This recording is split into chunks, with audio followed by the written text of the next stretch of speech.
అర్ధ శతాబ్దానికి పైగా సాగిన అన్నల పోరాటం ఇప్పుడు అంత్యదశకు చేరింది. శాంతిని కాపాడాల్సిన కర్తవ్యం స్వజాతి వీరులను అనుస్తూ చేసిన ఆపరేషన్ కగార్ మావోయిస్టు పార్టీని కకలావికలం చేసింది. పార్టీని ముందుకు నడిపే లీడర్ లేక, పార్టీకి ప్రాణంగా నిలిచే క్యాడర్ లేక మావోయిస్టుల ఉనికి ప్రశ్నార్థకంగా మారింది. వరుసగా జరిగిన అగ్రనేతల ఎన్కౌంటర్ల తర్వాత ఇప్పుడు మావోలను నడిపేది ఎవరు అనే ప్రశ్నకు ఎవ్వరి దగ్గర సమాధానం లేదు.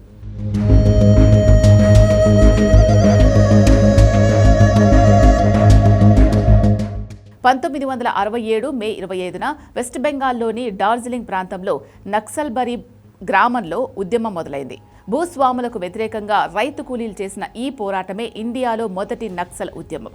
చార్ మజుందార్, కాను సన్యాల్, జంగల్ సంతాల్ అనే వ్యక్తులు ఈ ఉద్యమానికి నాయకత్వం వహించారు. కానీ ఆ పోరాటంలో చారు మజుందార్ చనిపోయారు. ఆయన మరణం తర్వాత ఇక మావోయిస్టు పార్టీ ఉండదని చాలా మంది అనుకున్నారు. కానీ అప్పటికే ఆ నక్సల్బరీ ఉద్యమం దేశవ్యాప్తంగా విస్తరించి దేశవ్యాప్తంగా ఉన్న అన్ని తిరుగుబాటు గ్రూపులు కలిసి 2004లో కమ్యూనిస్టు పార్టీ ఆఫ్ ఇండియాగా అవతరించాయి. గణపతి కొత్త పార్టీకి కార్యదర్శిగా ఎన్నికయ్యారు. అప్పటి కేంద్ర కమిటీలో 38 మంది, పొలిట్ బ్యూరోలో 14 మంది సభ్యులు ఉండేవారు. ఈ విలీనం తర్వాత పీజీఏను పీఎల్జీఏగా మార్చారు. పెరిగిన సైన్యంతో మావోయిస్టు పార్టీ దండకారణ్యంపై పూర్తి పట్టును సాధించుకుంది. జనతన సర్కార్ల పరిధిని పెంచుకుంది.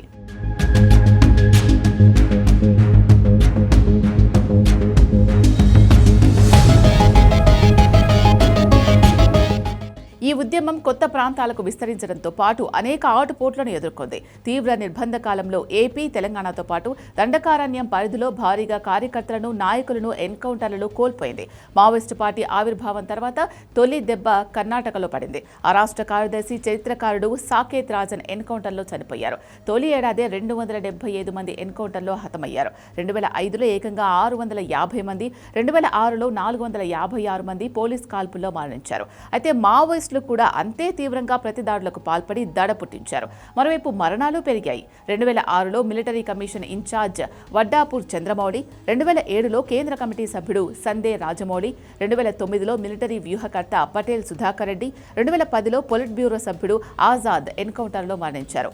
మావోయిస్టుల ఏరివేతే లక్ష్యంగా 2009లో నాటి యూపీఏ ప్రభుత్వం ఆపరేషన్ గ్రీన్ హంట్ను ప్రారంభించింది.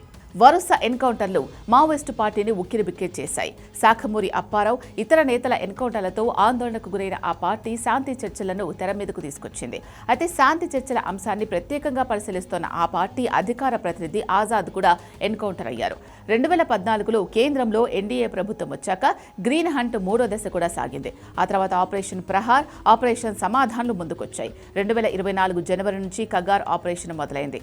భద్రతా బలగాలకు మానవరహిత విమానాలు, అత్యాధునిక డ్రోన్లను కేంద్ర ప్రభుత్వం అందించింది. వాటి పనితీరు ఎంతగా ఉందంటే అడవుల్లో ఏ ఇద్దరు కలిసి తిరిగినా వెంటనే గుర్తించి 56 నుంచి 70 కిలోమీటర్ల దూరంలోని కమాండ్ కంట్రోల్కు సిగ్నల్ ఇచ్చేవి. ఫలితంగా భద్రతా బలగాలు మావోయిస్టులను వెతుక్కుంటూ వెళ్లడం సులువైంది. దీంతో మావోయిస్టులకు ఊహించని నష్టం వాటిల్లింది.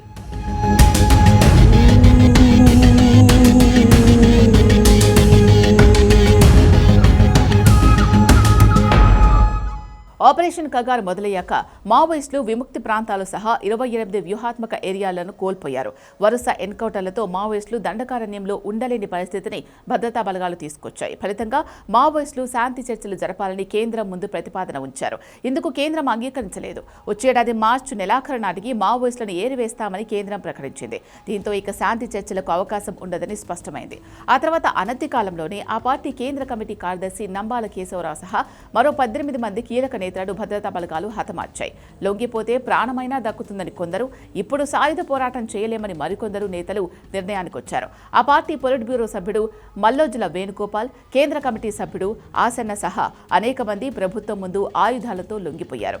ఇప్పుడు అనూహ్యంగా central military commission incharge battalion 1 commander Hidma, ఆయన బృందం ఏపీలో జరిగిన ఎన్కౌంటర్లో తుడిచిపెట్టుకుపోయింది. ఆయన ప్లటూన్లోని అనేక మంది మిలిటెంట్లు విజయవాడలో పోలీసులకు చిక్కారు. దండకారణ్యంపై పట్టున్న హిడ్మానే అక్కడి నుంచి బయటకు వచ్చారంటే అడవిలో ఎలాంటి పరిస్థితులు ఉన్నాయో అర్థం చేసుకోవచ్చు. ఇలాంటి పరిస్థితుల్లో మావోయిస్టు పార్టీ అడవిలో ఉండి పోరాటం చేయడం అసాధ్యం. దానికి తోడు పార్టీని నడిపే పెద్ద దిక్కు ఇప్పుడు ఎవరూ లేరు. పార్టీలో కొత్తగా జాయిన్ అయ్యే క్యాడర్ కూడా లేరు. దానికి తోడు అడుగు ముందుకు వేసినా పసిగట్టే టెక్నాలజీ ఇప్పుడుంది. ఇలా ఎలా చూసినా ఇక మావోయిస్టు పార్టీ మనుగడ అనేది అసాధ్యంగా కనిపిస్తోంది.